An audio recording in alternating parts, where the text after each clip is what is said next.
Hi అండి, అందరికీ నమస్కారం.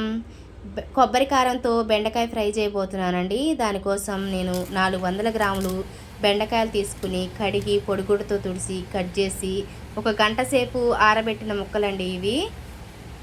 స్టవ్ వెలిగించి బాండీ పెట్టి కొద్దిగా నూనె వేసానండి. ఈ కట్ చేసిన ముక్కల్ని దానిలో వేసి కొంచెం ముందుగా ఫ్రై చేస్తున్నానండి. ఇందులో జిగురు ఉంటుంది కదా, జిగురు పోవటానికని నేను ఇలా ఫ్రై చేస్తున్నాను.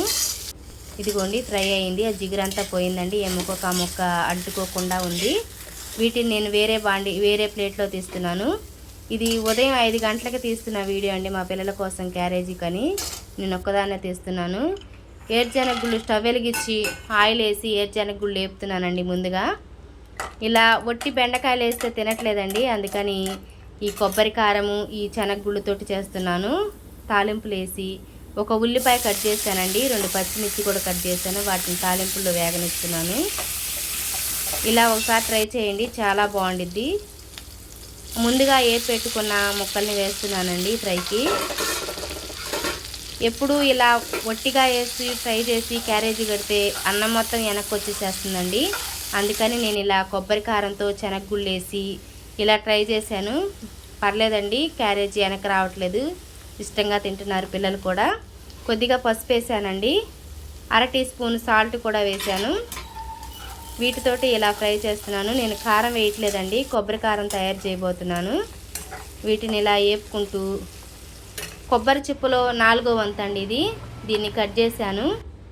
ఇలా ముక్కలు కట్ చేసి మిక్సీ జార్లో వేసి చిన్నులపాయలు 4 తీసానండి. ఇలా రెబ్బలు 4 రెబ్బలు, 5 పచ్చిమిర్చి ఎండుమిర్చి అండి. ఈ ఎండుమిర్చిని కూడా విరిసి మధ్యకిరిసి ఆ జార్లోనే వేసి కారం పట్టాలండి. ఇదిగోండి కొబ్బరి, చిన్నులపాయలు, ఈ కారంతో ఆ కర్రీ చాలా టేస్ట్ వచ్చిందండి ఫ్రై. చూడండి, సగం మిక్సీకి వేసిన తర్వాత ఈ జీలకర్ర కూడా వేస్తున్నాను దానిలో. జీలకర్ర స్మెల్ కోసం, టేస్ట్ కోసం అండి, చాలా బాగుండేది. ఇదిగోండి కొబ్బరి కారం తయారైపోయిందండి.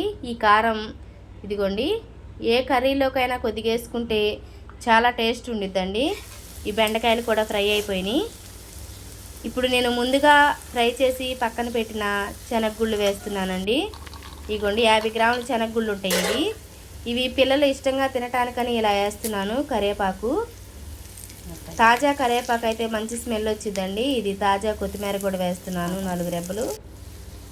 ఈ ముందుగా రెడీ చేసిన ఈ కొబ్బరి కారం అండి, ఇది వేయటంతో కర్రీ అయిపోయిందండి. చాలా టేస్ట్ వచ్చింది. ఇది పిల్లలకు ఇలా పెడితే చాలా బలం కూడా. నేను ఇలానే చేస్తానండి క్యారేజీకి, బాగుండిద్దండి. మీకు నచ్చితే ఒకసారి ట్రై చేయండి. ఇదిగోండి కర్రీ అయిపోయింది, నేను సర్వింగ్ బౌల్లో తీసుకున్నాను.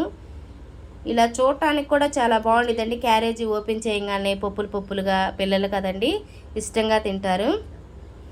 వేడి అన్నంలో కొద్దిగా ఇలా వేసి పిల్లలకు పెట్టినా చాలా ఇష్టంగా తింటారండి. ఇదిగోండి,